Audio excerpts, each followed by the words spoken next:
Olá, hoje a gente vai mergulhar de cabeça numa das crenças mais conhecidas e, vamos dizer, cinematográficas sobre o fim dos tempos, o arrebatamento secreto. É uma ideia que tomou conta da imaginação de milhões de pessoas, com aquelas cenas de gente que, simplesmente, some. Mas aí é que está a grande questão. Essa crença que hoje é super popular, ela realmente se sustenta quando a gente olha para os textos originais? Bom, é isso que a gente vai investigar juntos agora. Essa imagem é um clássico, né? A gente já viu em livros, em filmes, carros desgovernados batendo por aí, roupas dobradinhas em um banco vazio, famílias inteiras sendo separadas num piscar de olhos. É essa visão superpoderosa que está no coração da teoria do arrebatamento secreto. Ok, então, para começar, vamos entender direitinho a versão mais famosa dessa história. É uma crença muito difundida, então quais são as regras desse evento que parece tão dramático?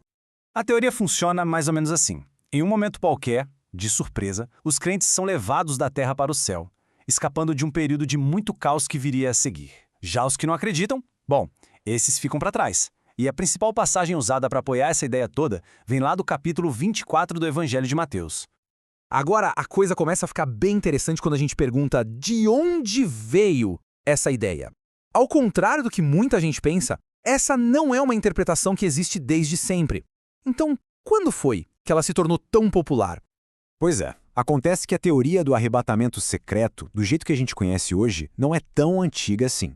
Ela foi popularizada por volta de 1830 por um pregador irlandês chamado John Nelson Darby. Isso significa que é uma interpretação teológica moderna, com menos de 200 anos, e não algo que venha lá dos tempos bíblicos. Então, só para todo mundo ficar na mesma página, essa é a definição do que a gente está analisando. É a crença em uma volta intermediária e secreta de Cristo, com o objetivo específico de tirar a igreja da terra. Certo, agora vamos para o ponto central da discussão. A passagem principal usada para defender o arrebatamento secreto compara a vinda de Jesus aos dias de Noé. Mas o que foi que aconteceu de verdade naquela história? Este é o versículo-chave. Jesus faz uma comparação direta, preto no branco. Ele diz que para entender a sua vinda, a gente precisa olhar para o que aconteceu na época do dilúvio. Parece bem direto, né? E aqui vem a pergunta que pode mudar tudo. Quando o dilúvio veio, quem é que foi levado e quem foi deixado? A resposta para isso é a chave para a gente entender o contexto da passagem. E aqui está o pulo do gato. Na história original, as águas do dilúvio vieram e levaram embora os ímpios, aqueles que foram pegos de surpresa. Já Noé e sua família, que eram os justos, foram deixados para trás, seguros dentro da arca para continuar a vida na terra. Eles não foram removidos do planeta. E olhando assim, lado a lado, a inversão fica muito clara. A teoria popular diz que ser levado é bom e ser deixado é ruim.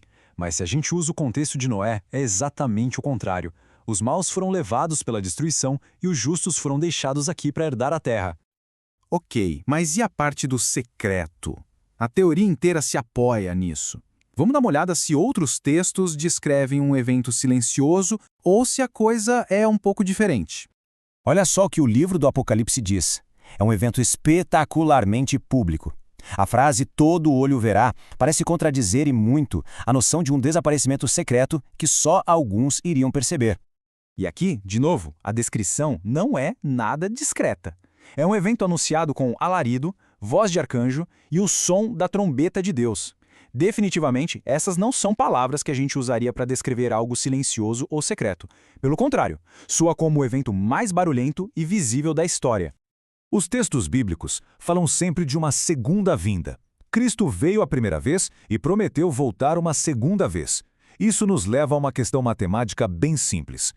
O que a teoria do arrebatamento secreta faz, na prática, é inserir uma vinda extra. Ela cria uma primeira vinda, uma segunda que seria secreta e depois uma terceira. Só que os textos falam consistentemente de apenas duas. A primeira que já aconteceu e a segunda que ainda está por vir.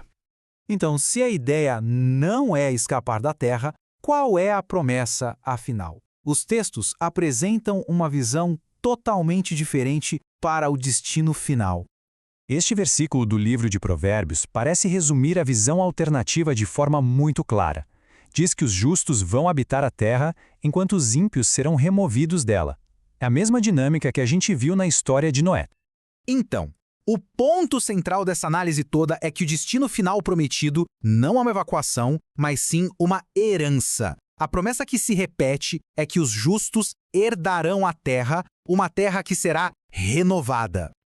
E tudo isso nos deixa com uma última pergunta para a gente refletir. Se a grande promessa é herdar a terra, por que o objetivo final seria ser retirado dela? É uma questão que fica no ar, desafiando a lógica da teoria do arrebatamento. Obrigado por explorar esse tema com a gente.